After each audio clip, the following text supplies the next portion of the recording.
International Pagan World Cafe, your chance to sit down once a month with a cup of coffee and have a conversation with people around the world. My name is Reverend Laurie Denman, and I am the president of Witch School and the Master of Records for the Correllian tradition. With me today, I'll turn it over to Lord Silas to introduce himself. Hello, everybody. I'm Silas. So I'm the head of the Mystical Rainbow Temple.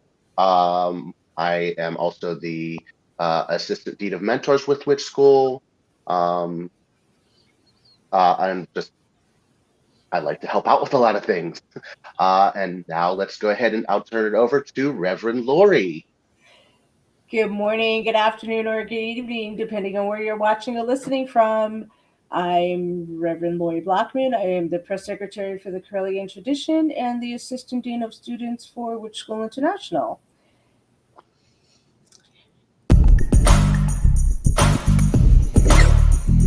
Welcome to International Pagan World Cafe, where Correllians and other notables from around the world share a cup of coffee or tea and chat. Viewers can interact with the hosts and guests during the live broadcast through chatting through the social media tool they are viewing the show on. So grab a cup of coffee or tea and sit down a spell with today's wonderful lineup.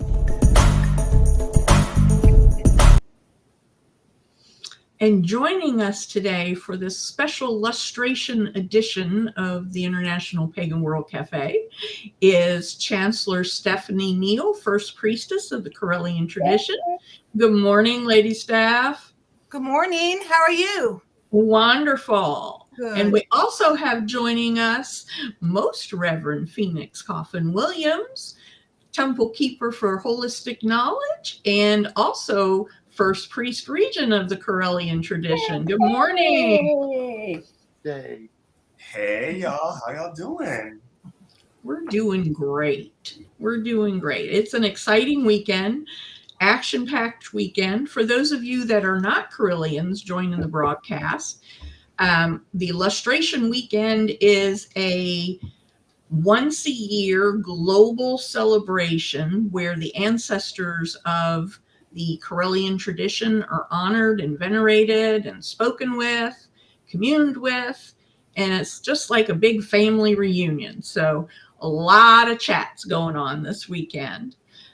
Later today at noon, you can also check out on social media. We will be broadcasting the lustration ritual itself at noon. So stay tuned to the social channels for that.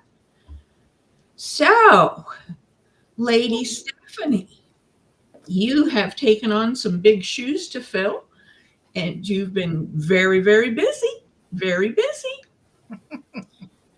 I know that you have always celebrated the people within the tradition and the work that they do. And you always work very hard to show people that it is seen and appreciated. Can you tell us a little bit about those efforts? Some are very direct, that I approach people and just let them know that I have seen how they approach people and how they deliver their gifts to the tradition and to their community, and start a little bit of a dialogue and letting them know that if there's anything I can do, if anything the tradition can do, and to also let them know the huge amount of sources we have within the tradition regarding people helping people. And I'm always very aware of sometimes we're too busy to appreciate everyone else doing their work.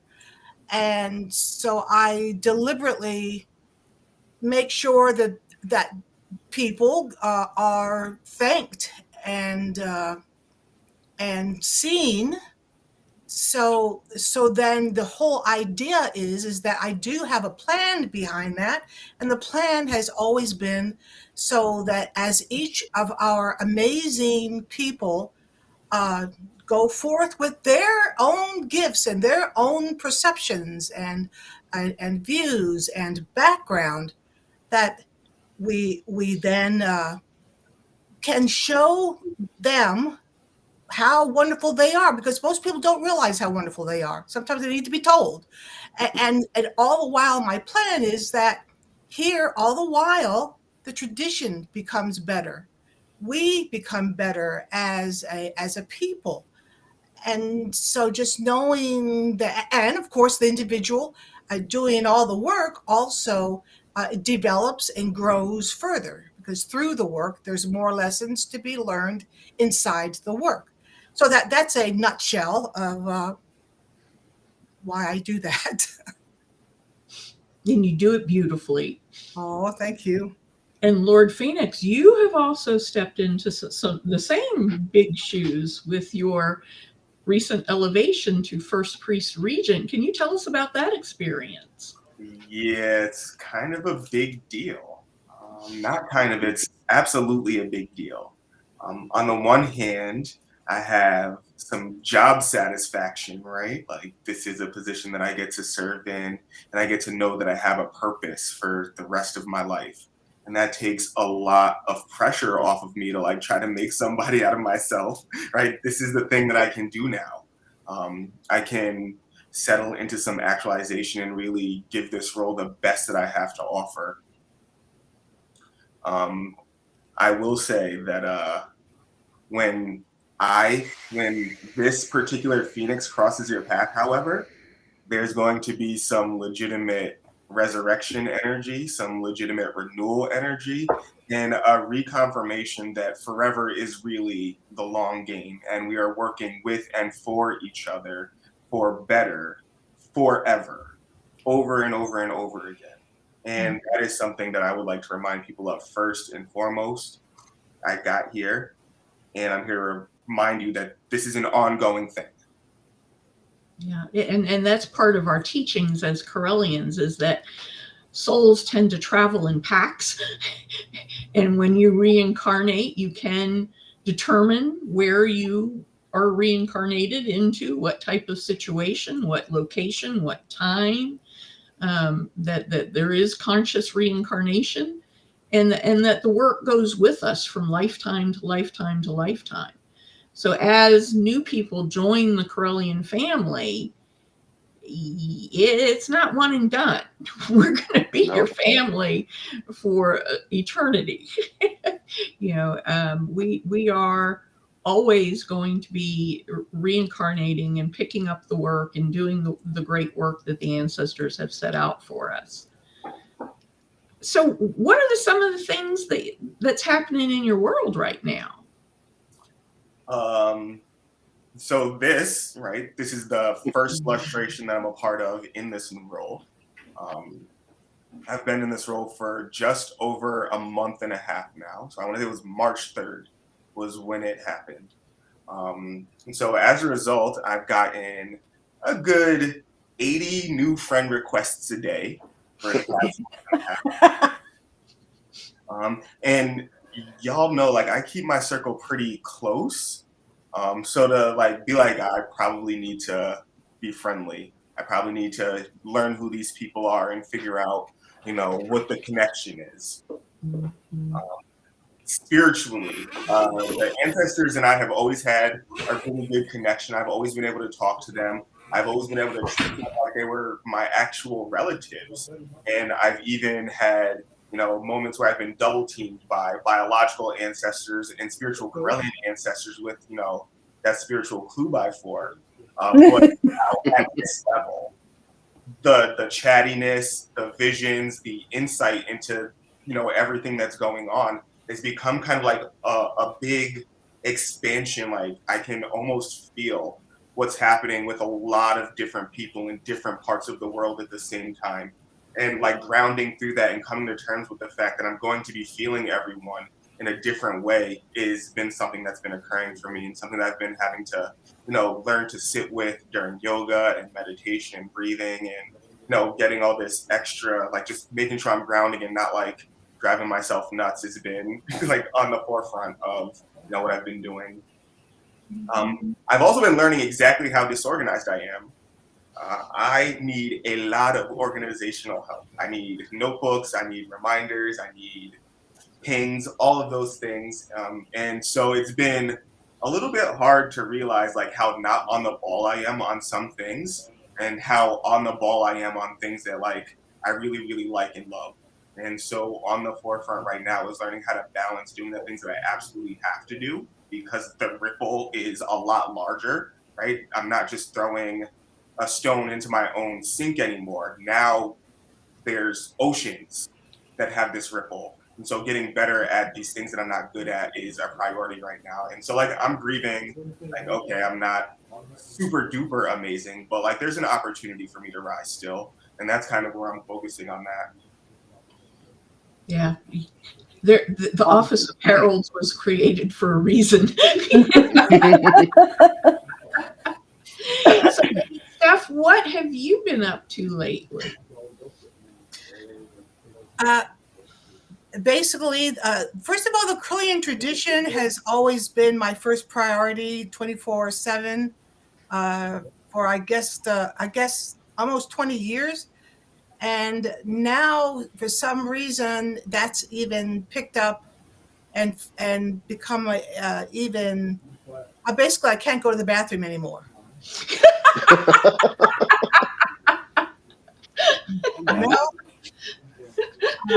No chance to unplug, huh? Right. Yes. And like Lord Phoenix, First Priest Phoenix, that seeing how important this role is, especially when you step into it. Now, yes, I have been the first priestess for 7 years, but the stepping into chancellorship, and this in fact is our both of our first with first priest Phoenix that I'm coming in as a chancellor with first illustration and as the first priest Phoenix. So recognizing how many folks really do have different needs, and yet they do and they don't. In that, the main thing I've seen as people have been contacting me every day is that they once again want to have an opportunity. And some have not realized that this is the place that you will be given opportunities. And then along with the healing, there's many types of healing. And I don't have all the answers. And so I make that clear to everyone. But yet I know that there are people within the tradition that are better prepared for certain healings. And then the things that I know, because sometimes it's more powerful to know what you don't know, and then also know what you do know, so that you can move the process of healing for the other person quicker. And I have no problem saying, all right, we really need to talk to, and then fill in the blank, because this person has experienced the same things that you've experienced. So that I am always open to realizing that to basically just share, and then also they're excited about that because they say, all right, so now I get to be introduced to a new personality, or I knew that personality, but never really had an opportunity to just have a chat with them. So even though everything's not big and important, and yet everything is big and important. Right. Awesome. I love that. Oh, well, I love you too. Love, love, love. I feel the love. Always feel the love, Lady Oh. Steph. Oh. So let's shift our gear a little bit. So I'd like for Lord Phoenix, if you could tell us a little bit about how you got started on this. Okay. Inquiring minds want to know. Yeah, I would love to share that story. So, as you know, phoenixes are very divine mythological creatures. And it started way, way, way back when the sun spit out a solar flare and inoculated the earth with its seed. And then that's how the first phoenix arose on the planet. And then over time, flamed out, burst into flames, ashes, reborn over and over and over again. And so this incarnation, I respawned in 1988 in Albany, New York. It's where I was born. And my family of origin in this lifetime, very spiritual people for sure, not witches. They will not let you know that's not a thing. It's very clear. My family absolutely believes in God, absolutely believes in prayers, absolutely believes in blessing the home, blessing the children. Women maintain the sanctity of our faith. Like it's always the women who are like, all right, hold hands, it's time to pray. All of that is true, but they will never endorse that they taught me witchcraft. Well, let me tell you what they taught me. They taught me about candles. They taught me about holding hands and forming a circle and praying. They taught me about receiving the Spirit of God in my body. Like my mom did not have me baptized. My family, Catholic for sure. My grandparents are both Catholic. My mom baptized, but she decided that she wanted me and my sister and I, to be able to choose what path we wanted. So she kept us involved in spiritual activities, all Christian, because she wanted the best for us. But at some point, I kind of started to explore other things. And I don't know if that coincided with me understanding about my sexual orientation and like the conflict that, spirituality and sexual orientation represented, or if there were some other observations that I was making. But at some point, at around 9 years old, 1997, that's when I wrote in my first book of shadows. And I had been reading books and meeting people, other children and other people who were a part of the craft for at least a few years before that. So November 7th, 1997, 9 years old, that is the first entry in my book of shadows. It was a green spiral down. So the children led the children. Yeah. Yep, I love that. He took over. So that was how it started. Of course, there was The Elements of Witchcraft was the first book, and I was reading that like in the bathroom at midnight or like in my closet like super late, so like my parents wouldn't find out. I ended up getting busted and suspended from school in the 7th grade for having Scott Cunningham's solitary Wicca for a solitary practitioner, the green and black cover, the first one. I had that. I had The Craft, that green book. I want to say it's Dorothy Morrison, the one that had the notebook in it. And I also had Silver Ravenwolf's Wicca for a New Generation. And a student snitched on me and said I was worshiping the devil. So the assistant principal opened up my locker, took out those books, and I got suspended. And my mom was so furious that I was practicing witchcraft that she didn't even care that it was against the law for them to suspend me for having those books. Like, oh, wow. And so me and her would go back and forth over the next like multiple years about it. And so the compromise during my teen years was, like, seriously, just keep it out of my house. Like, I don't want you opening any doors in my house. I don't want you attracting any spirits, no negativity. Like, this is not what I raised you to do. Like, I can't stop you from doing it, clearly. So keep it out of my house. So that was the compromise. But also at that time, like maybe a year and a half later, I stumbled across witch school. And my mom did allow me to have a computer in my bedroom with internet access. So here I am 13, 14, 15 years old doing these witch school lessons, interacting with people on the internet, like strangers on the internet through these forums, talking about spells and witchcraft and spirits and spirit conjuring and so on and so forth. It's crazy. And that was really like the formative kind of component. I was able to combine metaphysical education through witch school and through some of the other things that I was studying with the mundane education that I was getting in school. So chemistry alongside alchemy, like biology alongside biology, geology alongside crystals and, so on and so forth. Like, that's how you learn your rocks. Like, I have a test on, sedimentary whatever. Like, and I have these, boom. So it really kind of dovetailed to make a complete education. That's fantastic. Love it. By the time I got to college, that's when I had enough freedom to get my first degree initiation. So University of Buffalo, freshman year, picked up my first degree studies again, finished them under a lady named Willow, who lived an hour and 20 minutes away from me, but I never actually got to meet her. But she put in a good word, got my first degree initiation, blew through second degree initiation with Lady Wendy as my mentor. It took me, I want to say, 14 months.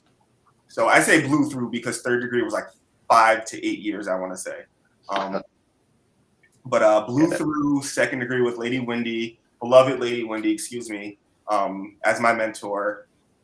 Ended up wrapping up undergrad with my bachelor's in psychology and a double major in social sciences, interdisciplinary. Because I couldn't tell if I wanted to be a med school student or a law school student. It was a neither of those school students, actually. I got my bachelor's with those 2 degrees and went into my master's degree for clinical mental health counseling. And I got that degree March of 2015. And then 3 months later, I got my third degree elevation following Witches Fest that same year.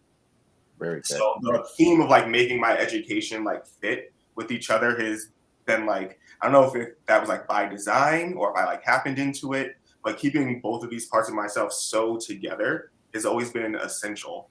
Mm-hmm.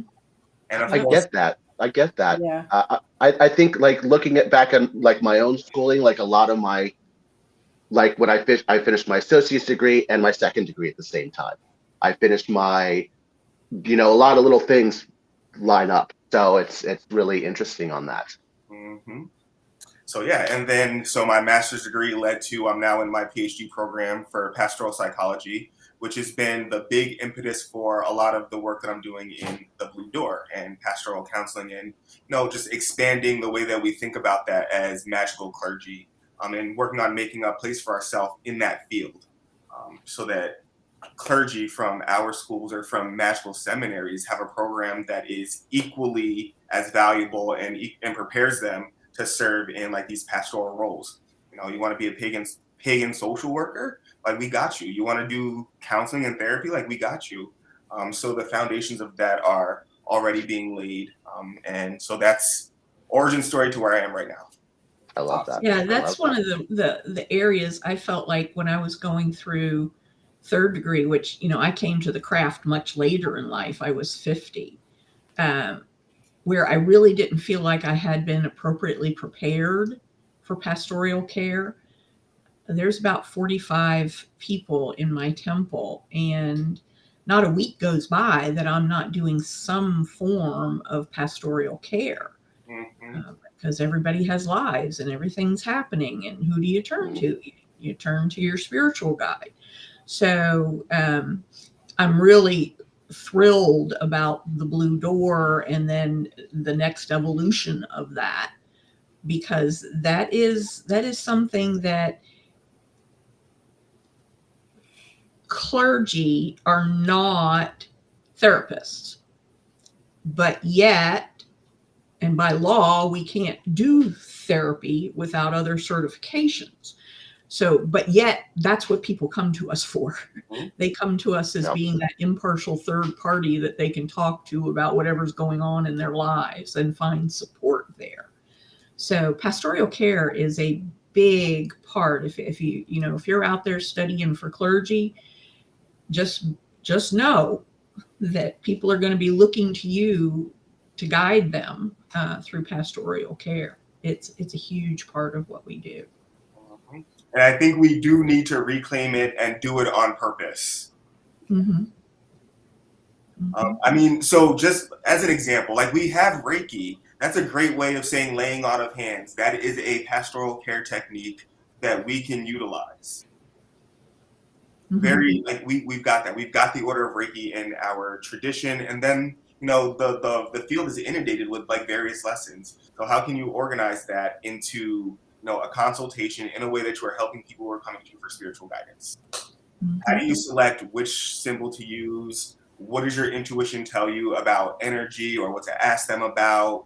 How do you do it ethically? How do you make sure that you are not violating ethics or, intruding on the personal space of other people while you're doing your healing. All of these things are super important, and they can be answered, within the context of pagan religion, Wiccan faith, and all the other kind of like magical faiths that do have these activities and exercises.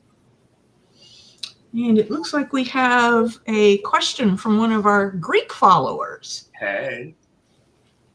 Lady Stephanie, would you like to address the question of how Wicca affected your relationship with other people, friends, and family as you came through your origin story? With the first time I recognized that Wicca and really metaphysical thinking was an important counseling tool in a sense, and counseling in a way that to help people show them who they already are.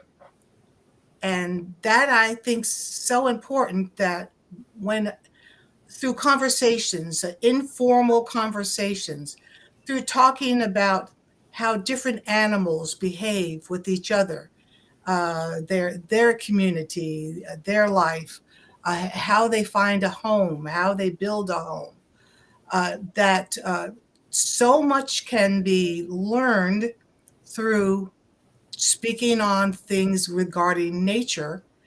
And as I try to start conversations, if it leads that way, and in that way, people see the direction in that.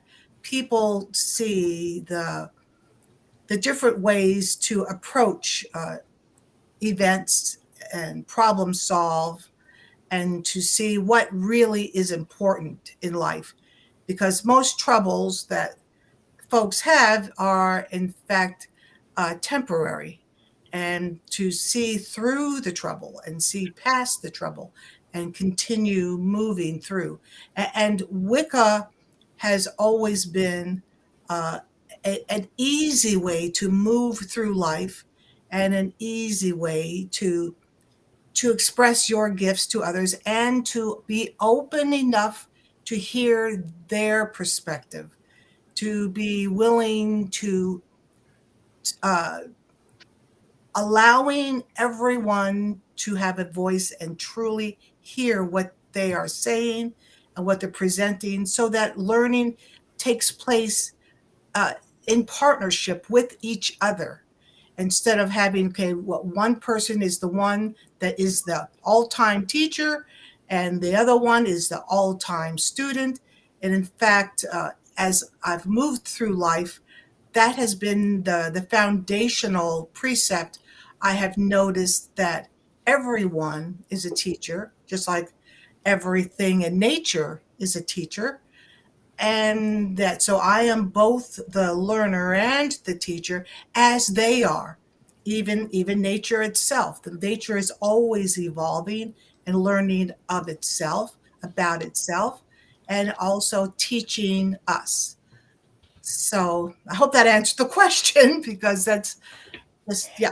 Has being a Wiccan priestess affected your relationship with your family, like your mom, your dad, your brothers, your sisters, your cousins, your aunts?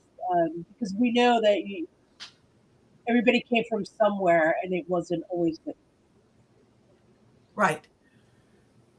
They really didn't care what I did.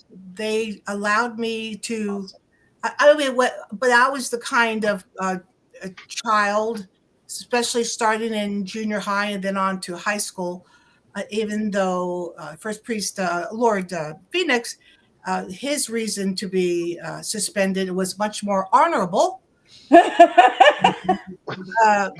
I can't say the same for myself. If I could skip school, I would, so that I could explore. If I was living in a city, I would go down alleys, most of the time get myself in trouble, or not be in a place where I was supposed to be.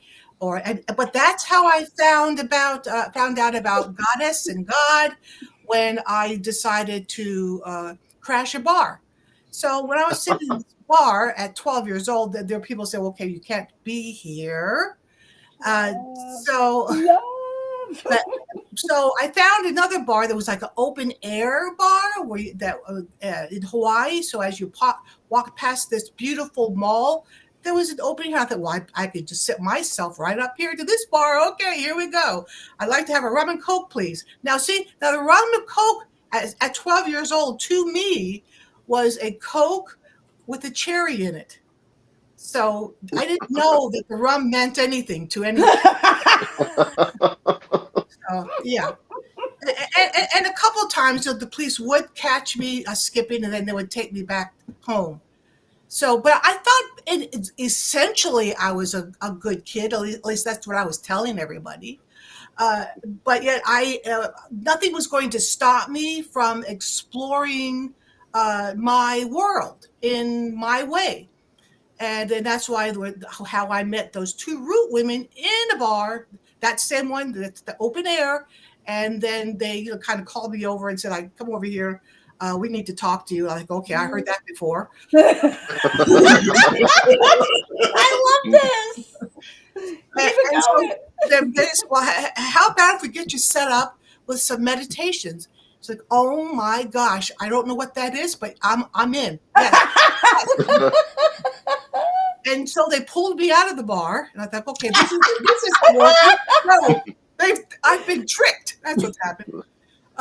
And so from that day forward, from 12 to 18 years old, they worked with me. Everything related, it even began my Reiki training then, but in a different, not like when I was trained finally, officially, formally, when I was, I think, in my 50s, and became, a master, and just, but that the way they taught was very interesting in that they allowed me to come up with the solutions every time, and that was frustrating in the beginning, and they allowed me to explore, and would drive me up to a jungle and say, "Go on in there, and you'll find your way out." And I wasn't afraid. I would walk in the jungle and just, because I always thought that Hawaii was smaller than it really was. I always thought that I'll get out of it, and I always did. I don't know what kind of logic was that, what that was about, but yeah. So I bring this all up, going back to my family, that they never knew when I would be coming home on a school night. I might be just coming in at like 1 o'clock in the morning because I just finally got out of the jungle. There she goes again. I would have been murdered. I was at 18 and in college, and I still had a curfew of 11 o'clock. But I want to say just one thing real quick regarding Lord Phoenix about books. In that, all right, so when it was time to go to college, the only thing I thought about that was the most amazing thing in the world is that I was going to enter into this holy of holy places, the college library. And so the first thing, I ran to the library. I asked, okay, where is the metaphysical stuff? Where is it? And I ran to that, sat down on the floor, because I could at that time, sat down on the floor and just, said, this is my church right here, right here. So, and then I just grabbed the book, and instead of studying to be a educator, I focused most of my time in that metaphysical section. And I always, like all of you were saying, that I could always dovetail what I was learning in the metaphysical books with what I was learning to become an educator. So that is the fantastic story. That was great. Did you just hear that tea get spilled? We had no idea. I heard about the open-air bar before, but the jungle I never heard of. The jungle, it will forever now be right here in my heart and my most favorite precious moment. Yeah. I think I hear a new way of initiating people. Oh no. Come up Send them to the with jungle. Yep. Come out, you get your robes. What was that, Lady Lori? Lady Stephanie applies that same technique about people coming up with their own solutions now that she is Right. the one guiding Mhm. people. I remember when I was doing the degree program, I had a terrible time with visualization.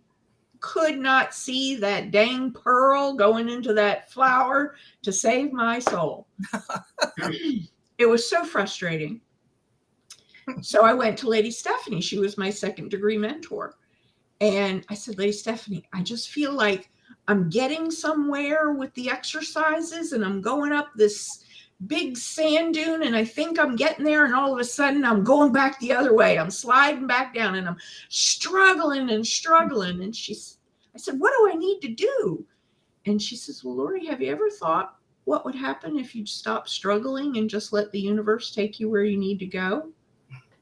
Best advice Mhm. anyone has ever given me. Oh. Because I apply that all the time now. Why am I fighting my way upstream? Obviously, the universe wants me somewhere else doing something else. So let's just go see where it is. So I go with the flow. Yay. That is Yay. such an essential piece of advice. And to get it as someone who has given it is like the most annoying thing in the entire world. Yes. Struggling. And why do you have to say that to me? But that is so, like, acceptance is so essential Mm. for the erasure of suffering. Oh, yes. Mhm. Yeah. Yes. Teach it. Yes. Hey. Come on. So both of you have very active temples. What made you want to start a temple and like how, what's the story of the temple? Oh, you go first, Phoenix. I have stuff to say. Yeah, go ahead. You go. Yeah, it started off with an assumption. A member of clergy has to have like a church. That's like the foundation where they start off at their church, then they leave, do the stuff that they got to do, and they go back, regroup, rest, what have you, then open the doors again, go out, maybe bring some people in, so on and so forth. So it was my assumption that if I was going to be a priest at all, I would have to have a church, a temple. So that is why I engage in the temple making process to begin with. Why I keep a temple and continue to work is a completely different thing. And it has more to do with what I see other people accomplishing with the structure. The temple seems to provide people with a type of confidence and motivation to do what was already on their hearts. And I do sometimes worry that if like we didn't all stand next to each other and like, this is the temple of holiness. Like we're standing together right now. This is the temple. Me, you, us. We're the temple. We're not in anyone's house. We're out in a park. If I said this is not a temple anymore, I'm worried if that motivation might slip or if the cause that everyone is working for might also slip. Because everyone does look like they're having a great time serving. So keep doing it. Yes. And then the service attracts other people who want to serve. Mhm. It attracts people who need to be healed, of course, like essentially, but the service calls other people who want to be doing the thing. And so once it started to expand beyond me and like my best friends, once it started to like, once strangers were like, hey, I want to be a part of this, like I like what's happening here, it was like, all right, now it's way too late to go back. Like other people are starting to invest time, energy, money in what's going on. And I'm not the kind of person that can be like, hey, that's all been great, but like this temple stuff is really busy. Then the other thing is I made an oath to be a priest multiple times, and I did it every single year at every single illustration over and over and over again. And so not being a priest, not having a temple, not working to provide a space for the community to have a structure, to tap into their spirit is no longer an option for me. That's just what it is now. Yeah. I think a temple, when you lead a temple, it becomes part of your being. Just like your arm or your leg or your lung or your heart. It is so integrated into everything that you do to lead that temple. Even if you delegate, even if you step back, like at Chosen Path, anyone in the temple can do a ritual, anyone in the temple can do a study group. So I step back, and if there's anything left that's not covered after our business meeting, those are the things that I pick up and do, so that everyone has that opportunity to weave their thread into the tapestry of the temple. And all those threads lead always through that temple keeper, as they orchestrate all of the things going on in their temple. Mhm. Beautiful. Sacred Sea was where I got my initiations, except for second degree. So that temple is very, very close to my heart. Same. Beautiful. I want to hear Sacred Sea story. Uh, Please. essentially, I just wanted to be a witch. I did not have to be clergy. I was already a pastor of a church for several years, a principal of schools for many years. I didn't need to be a leader. Got it. Been there, done that. But yet, when you are a spiritual person and a clergy person, you end up being what you are, what you already are. So, but I wanted to, once again, the exploration gene I have, that I thought I was entering something different, and I was entering something different, but yet I wasn't. So that when I first met and went to for third degree intensives, at that point there was I think like 16 of them, and so go on the long weekend to take many of them. And so the people there would be saying, all right, so what are you now? And meaning dealing with groups. And I said, well, I'm a personal shrine. And so you've been with us, and you're just happy with that. And I said, I'm very happy. And then as years have passed, and then they asked me the same question, and by the time I became a Witton shrine, then they asked again, so where are you now? And I said a Witton, and that was when I was taking my third degree intensives, because I was at the end of my third degree. And so then someone pulled me aside. Her name was Lady Ruth Ann, and she said, don't you want to have a temple? And I said, no. And she said, why? I said, because I don't want paperwork. Okay. No paperwork. I'm not a paperwork kind of person. So then she said, well, okay, you're saying no to me. All right. And then she said, I'm going to set you up as a proto temple. I said, no, thank you. She said, oh, yeah, I'm doing it. No, thank you. Yes. So I went into it. And then as I entered in as proto temple, because the people were coming and visiting, and we were doing wonderful things, the rituals and on, but I didn't feel I needed to have any special kind of title to the group or even myself. I just wanted to be and allow everyone else in the proto temple to be, and I would make sure that there'd be tons and tons of different platforms to experience and to share their gifts. So like I was set up. I was like, I'm good. Like I'm really good. And so then it just came a day that I recognized that this is so beautiful. And yes, maybe I can talk Lady Anna out of doing reports. So we had long talks. She worked with me, and yeah, so that was good. So yes, it's basically like I wasn't running away from something, because how can you run away from yourself? I was already always had a clergy heart, and you can't run away from what you are. So then I said, okay, fine, I'll do this. And then it came a day I remembered what those two root women said to me, and that they said, in your old age, you're going to be the leader of a of a tradition. And I said, oh, for the love of God, like when again? Like, no, I just, and so then here we all see how that ended up. And so this is, I really feel that spirit in the universe and the goddesses and gods that directed my path, that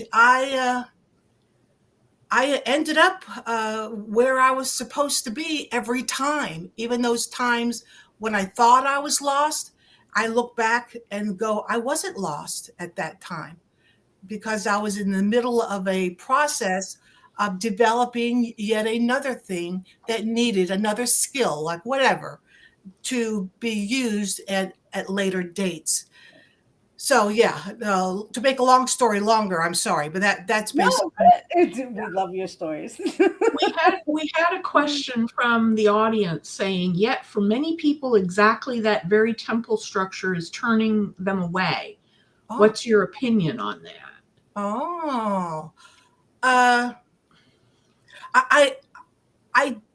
understand where they're coming from, and I have heard that many times over, especially when I became first priestess.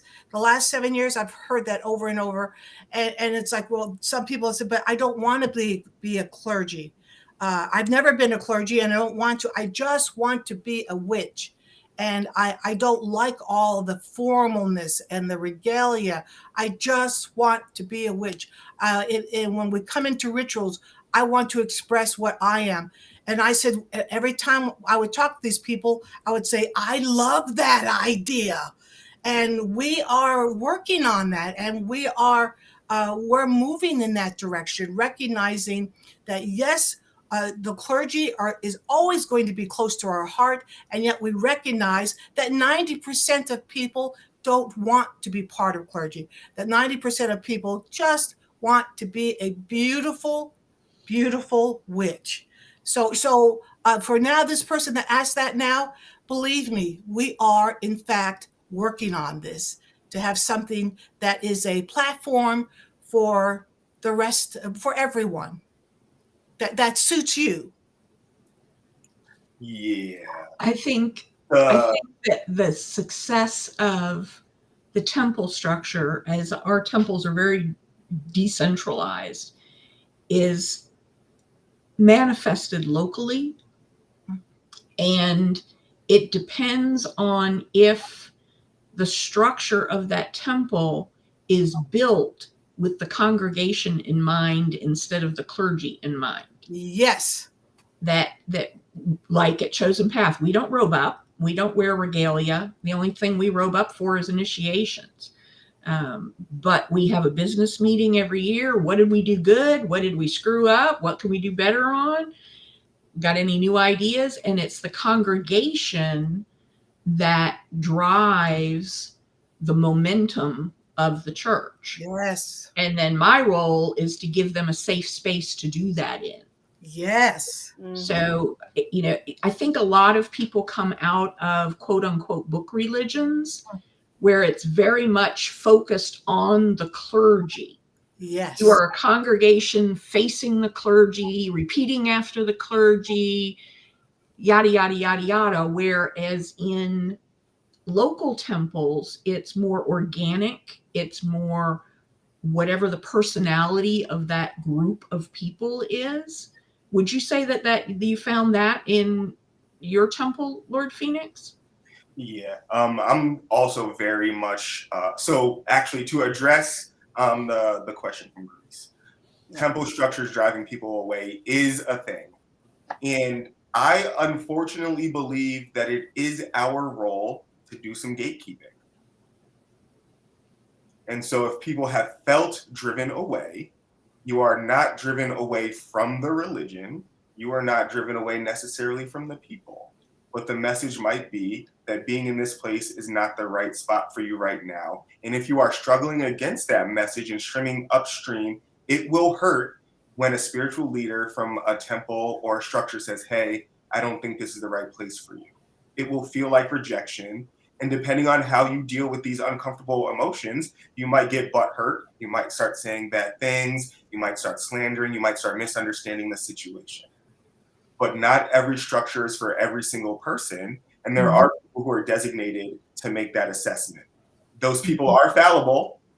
However, it is their or our job to look out for the whole community. And I think that at the very least, if we are in a role of being a gatekeeper, we need to be up to date on our referrals. If my space is not for you, is there a space that I can refer you to where you might be able to get those needs met in a way that you are looking for? And that's why we do meet and greets, and being part of Nephelplic, I've got a myriad of other paths and other spiritual leaders that if I don't think this person is going to jive with the energies of the people in my group, I usually can refer them to another group that this is more what you're looking for. Maybe they're looking for eclectic or they're looking for Nordic. Every path can be celebrated at Chosen Path, but you got to be open to hearing someone else's path on the ritual that you're not leading. Yes. And that I think is essential. And that, to the question that you asked me, is a foundational philosophy. In order for me to have a temple and tell people what is what, I have to make myself be an expert in their life or in their spiritual path. And that is not something that I'm comfortable with projecting.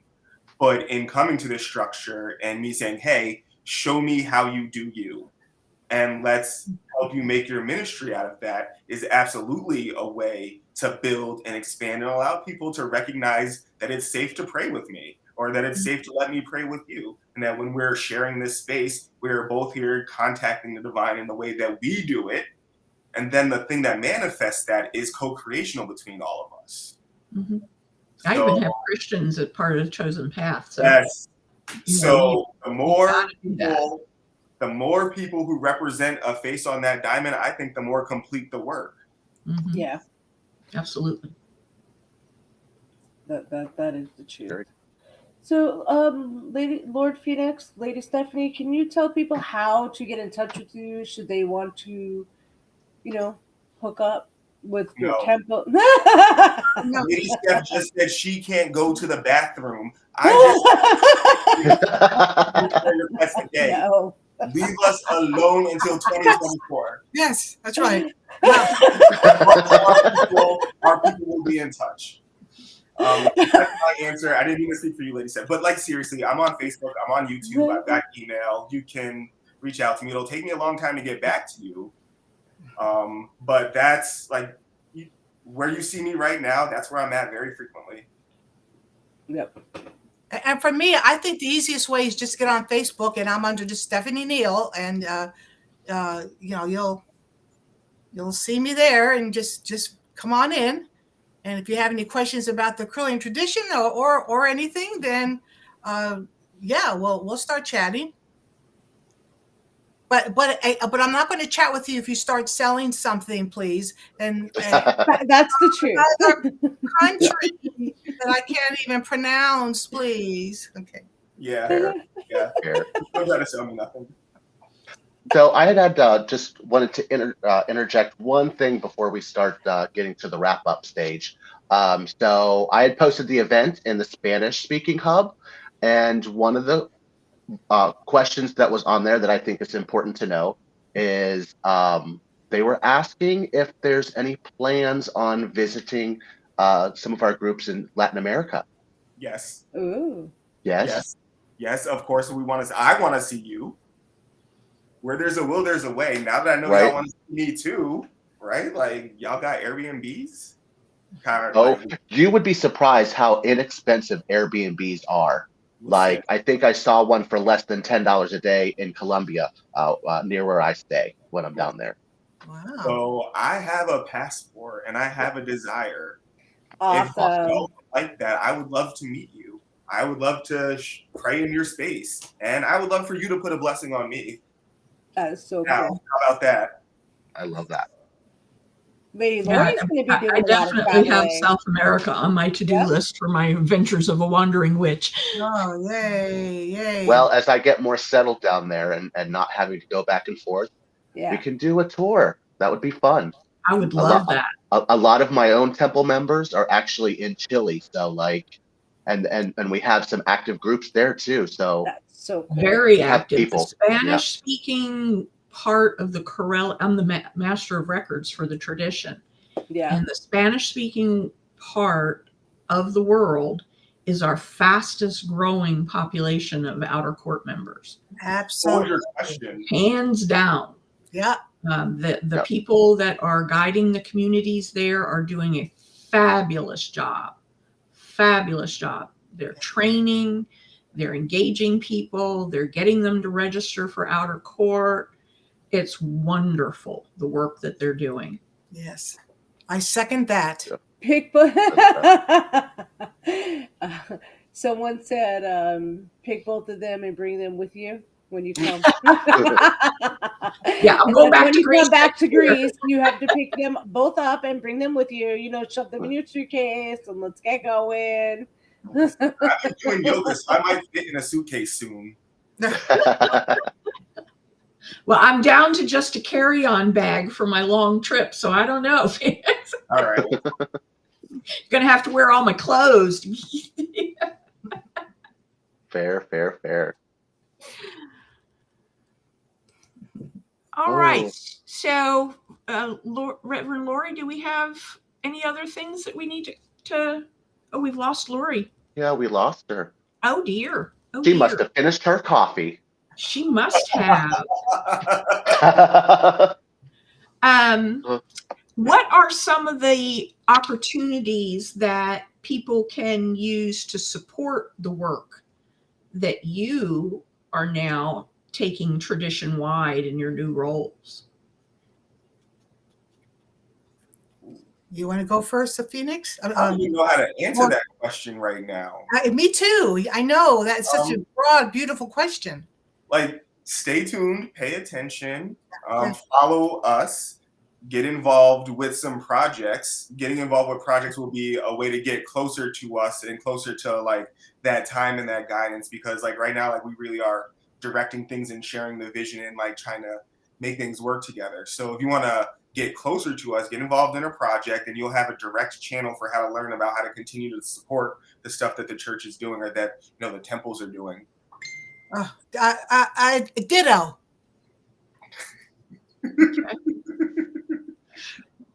Any final thoughts?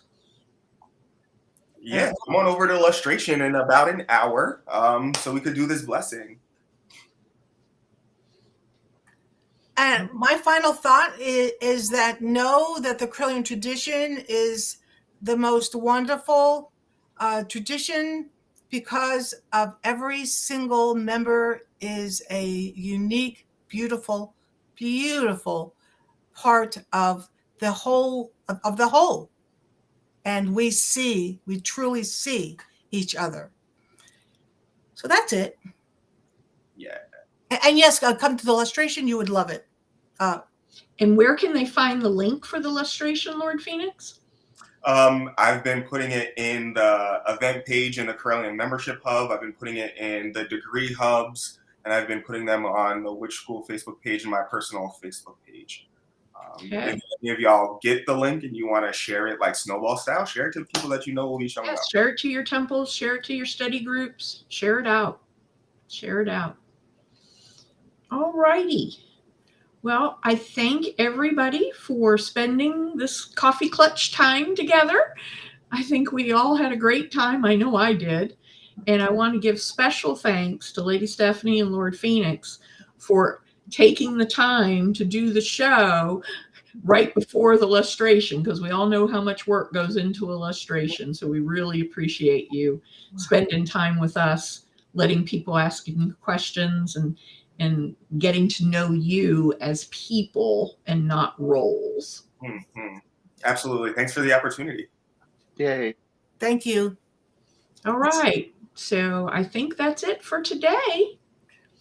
And stay tuned for the credits, because you'll see who we're going to have next time.